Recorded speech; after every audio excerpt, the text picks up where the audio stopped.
Welcome to the Filmmaker Mixer podcast, the podcast by filmmakers for filmmakers. My name is Andrew, and I'm joined alongside my co-host Jeff, as always. Jeff and I are writers and directors and passionate about the art of storytelling. Filmmaker Mixer is a creative hub where aspiring and established filmmakers come together to share experiences, insights, strategies, and inspiration. This episode is sponsored by Gemini Crown Tech, software for all of your production needs. Stay tuned for more information later in the show. Hello, everybody. This is the Filmmaker Mixer podcast, and today we are chatting with music supervisor and composer Crystal Grooms Mangano. Crystal, welcome to the show. Thank you so much for having me. It's nice to meet you guys. Great to meet you. How are you? How are you doing? Are you out in LA? I was in LA for a long time, but last year I actually moved to the New York area. Very good. I'm East Coast. Oh, Yeah. well, awesome. Well, just for some context to the conversation, as we were saying before we started, we have some young listeners, and I think everybody knows what a music composer does. Can you explain the difference between a music composer and a music supervisor? Sure, of course. The music supervisor is working with, I guess, in the broadest sense, anything that is not the original score. So it could be anything from music that's playing in the background of a restaurant that people are dining in to the song that you hear during a montage or during the opening credits to working with people when there's on-camera performances. If you have someone singing on camera or if there's a band playing, the music supervisor is usually involved there as well.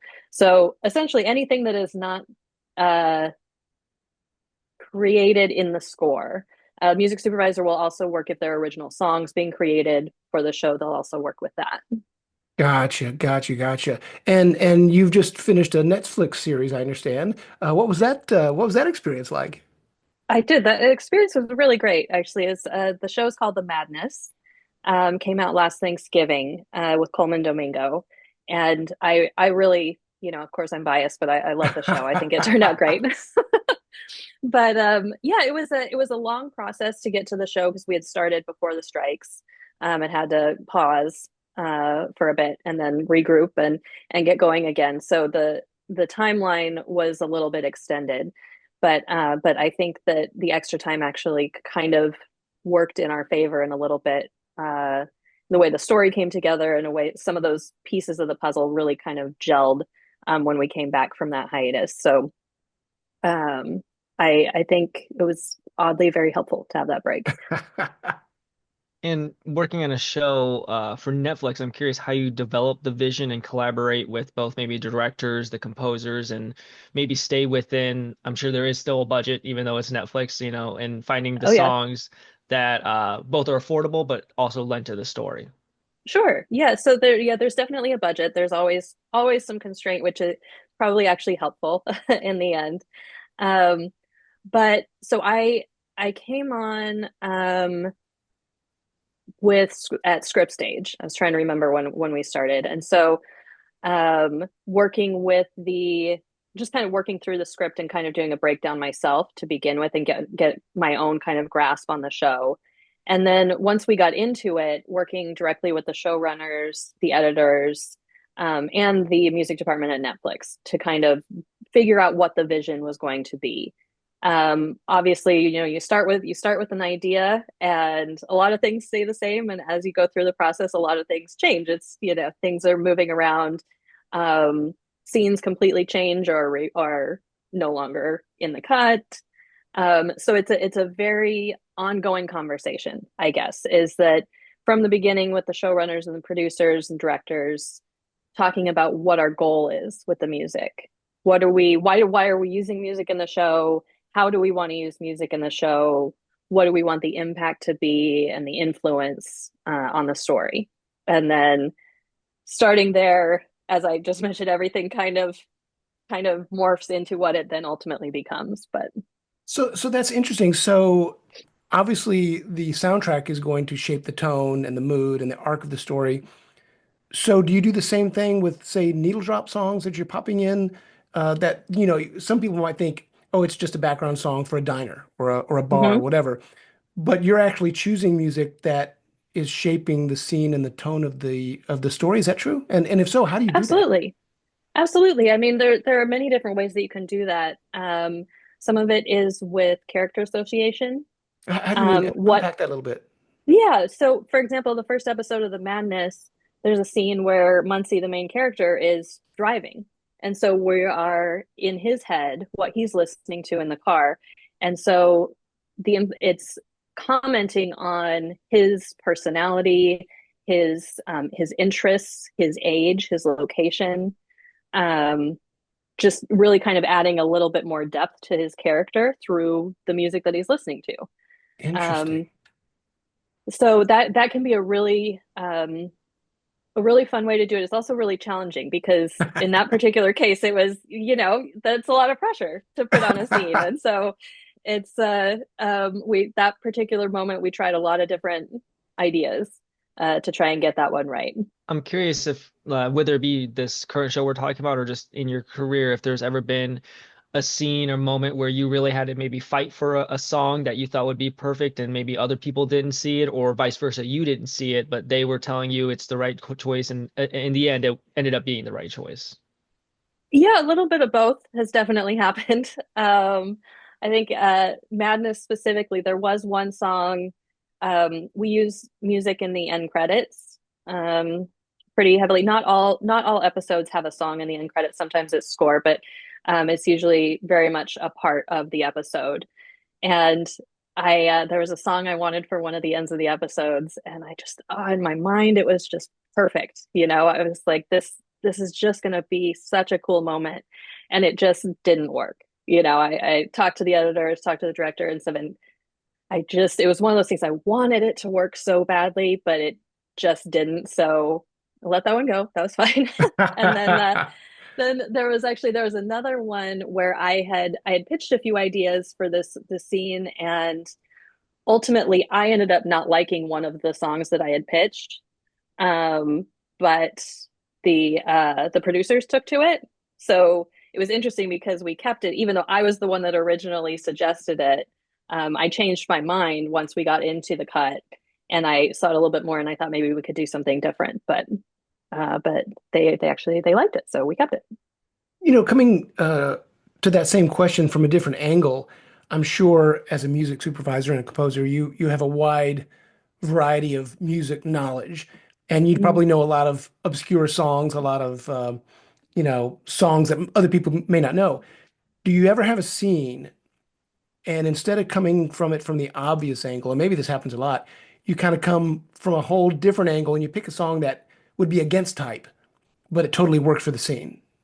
Yeah. Yes, I love doing that. Actually, that's one of my favorite ways to use music is to use it in a way that um, is commenting in that roundabout way that you're saying. Like you use something that's happy when something's really sad, and it makes it feel even heavier somehow, even though you're listening to this happy music.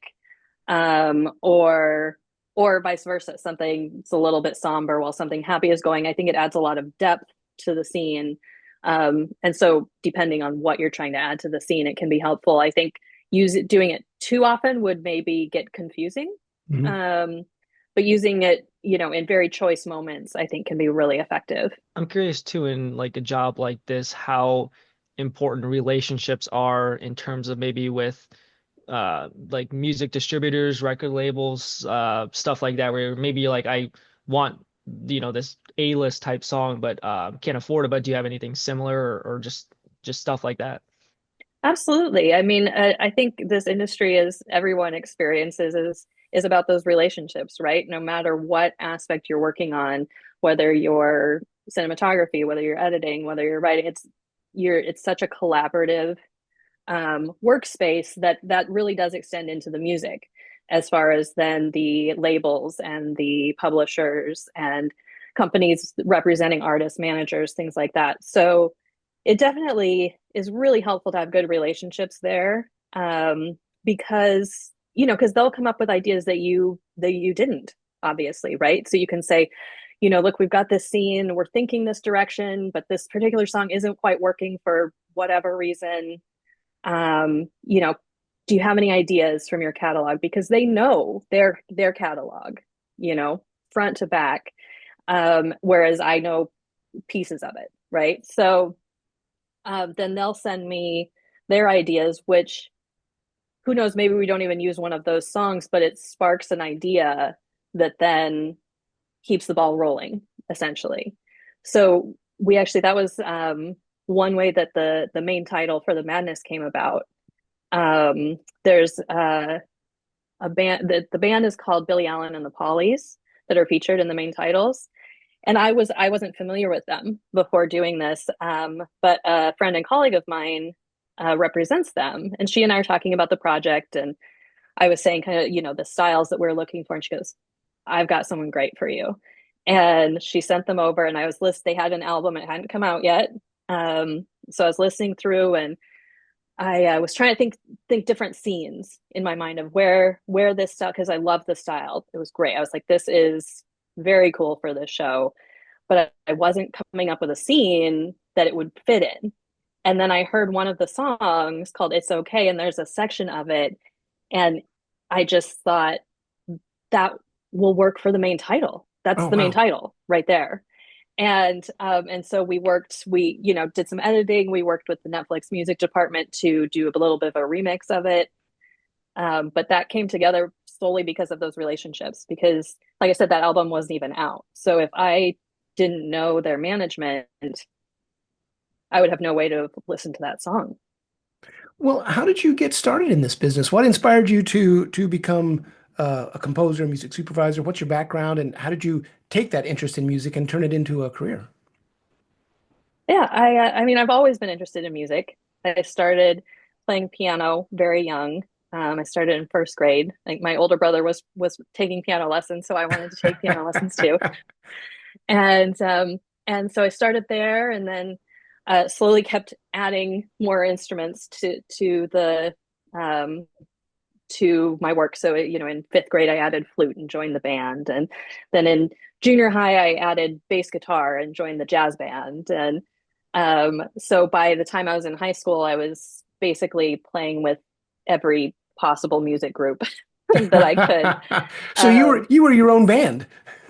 I was my own band. I was my own band. So it was a lot of fun, and I loved it. And I knew that I wanted to do something with music for film and TV, but I didn't really know what it was. I loved film scores.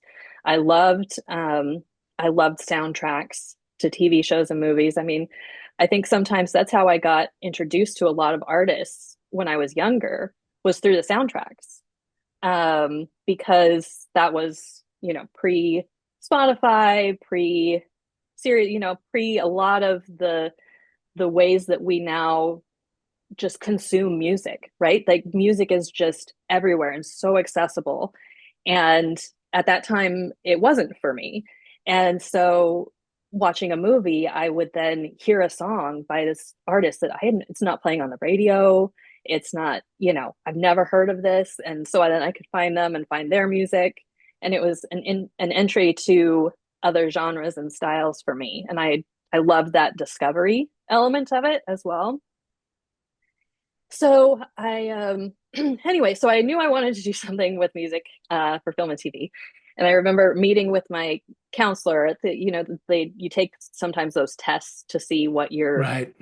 what kind of job should you have. Yeah. And so mine, I was really good in math. And so mine came back, you should be an engineer. And so I remember my mom and I are sitting there in the counselor's office, and I kind of go, okay. Mom goes, well, no, tell them what you want to do. Oh, good for mom. And I know, I love my mom. So she's always been so supportive. And she says, and so I go, okay, well, I want to work with music for film and TV. And they go, okay, well, good luck. Oh man. They didn't really have they didn't really provide a lot of support. So I was a little on my own. I felt a little on my own That is anyway. funny. So what I And ended up, I'm sorry, where did you grow up? oh, I grew up in Wyoming. Wait a minute. Okay.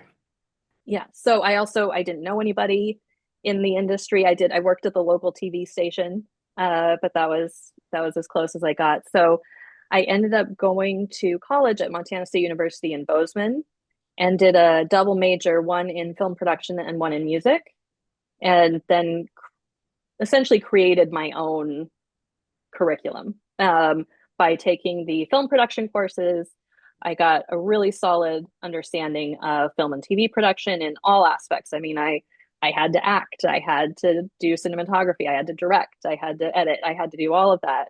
So Um, you went from playing every instrument to having to do every role in film now. I guess I just can't stop. I just just keep picking up little skills here and there.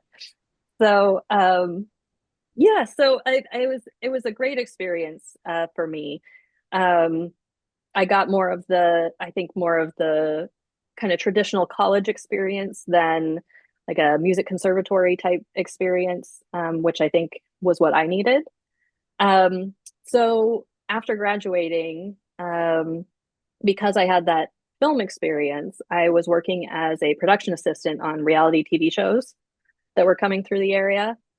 And so I was doing that for a little while. And my boyfriend at the time, he's now my husband, he and I were talking, we're like, this isn't going to work. We're going to have to move to LA or New York or do something. We can't stay here. And so I found this company that was a music licensing company called the Music Bridge, and called them up to see if they had any internship programs, and had a really nice conversation with the owner. And he said, you know what, if you find yourself in LA, you've got an internship. Wow. So I said, okay. So I said, well, we're moving. So we we packed up a U-Haul and moved to LA for my 2 day a week internship. and and that's where it started. And then it has just been a very weaving path from there. I worked for a composer for a long time, running his studio. I've worked in music licensing and supervision. I've worked in independent films, TV, all kinds of different media. That it just, like I said, it's a very windy path after that. I'm curious with technology evolving so much, you can be a film composer without even owning an instrument nowadays. Mhm. I'm curious, especially to the younger audience, what advice you would have for people that want to maybe be in your position one day. Of course, like we kind of just talked about, the career path stepping stones are never the same. It's one of the few industries probably that there's not a linear path to follow, but maybe just from what you've seen, the best tips they can do to kind of jumpstart their own career. Well, um, let's see. I think I mean, having a passion for what you want to do is really the start, because I think, I'm trying to think through, some people might say you need to play at least one instrument, or you need to, do this, or you need to do that. And I think ultimately what it comes down to is acknowledging that you have something that you care enough about that you are going to put your energy into, um, and follow that. Follow where your interests go. If you're interested in electronic music, follow that. If you're interested in acoustic guitar, follow that. I think just follow what you are genuinely interested in, because it'll keep you going, right? I mean, I think, yeah, okay, I need to learn an instrument. Somebody told me I need to learn an instrument.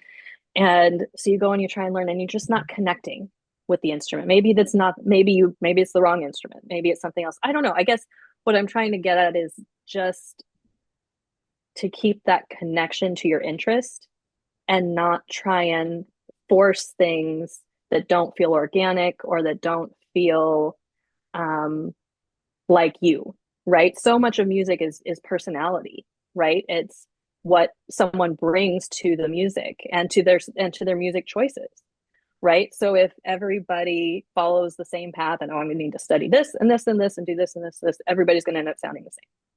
So I think if you genuinely follow what you love, you're going to end up finding your own voice that way. Makes sense. Makes sense. Well, before we wrap up, I have one more question for you, and then Mhm. I want to find out how people can follow your career on social media and so forth. But first, I'm curious how being a music supervisor and a composer influences each other? How does being a music supervisor influence you when you're composing and vice versa, or does it? I think it definitely does. I think it is more in my head, it becomes more of a conversation between the two versus, okay, is this, it's either score over here in this box or it's either a song over here in this box. And so my approach, because I do both, is a little bit more fluid, I think, as far as seeing what the opportunities for a scene might be.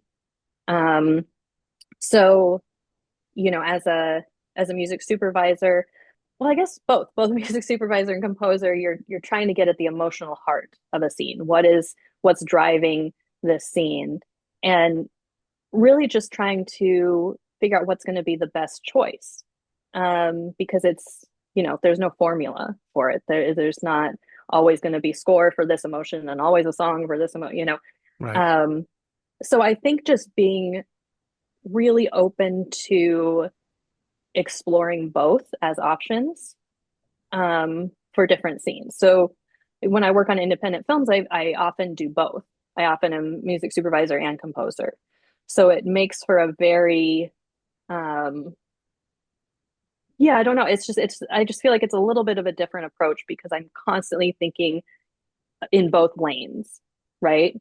Not just, okay, I've got these 5 places that we need a song, and okay, I've got those, check, done. Like, well, what else is there? What else could we do here? Or maybe this thing that we just assumed should be a song should be score. I don't know. It helps me keep an open mind about the whole approach to music for a project, I think. As a quick follow-up, is it common for a music supervisor to also have been a composer or be a composer, or is it more uncommon for them to be both, I suppose? I don't really know. I would imagine that a lot of music supervisors are composers in some element of their life. Whether they're songwriters or whether they're musicians.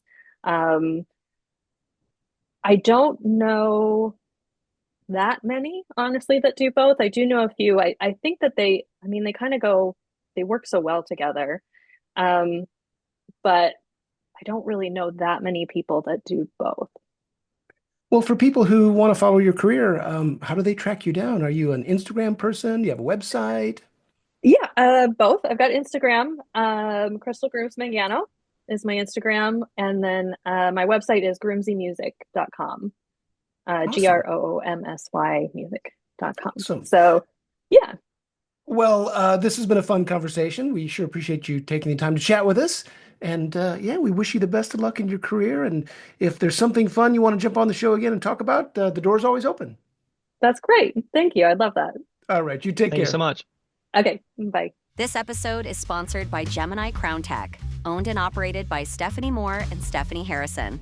We at Gemini Crown Tech have covered all your production management needs with our proprietary software. Please visit our website at www.geminicrowntech.com and use the code FMP for Filmmaker Mixer podcast listeners, so we know how you heard about us. Thank you for listening to the Filmmaker Mixer podcast, a podcast created and hosted by filmmakers Jeff Stolen and Andrew Lamping and produced by Melody Lopez. Our theme song was composed by Stephen D. Bennett. Make sure to follow or subscribe on whatever platform you're listening to us on, and stay tuned for future episodes.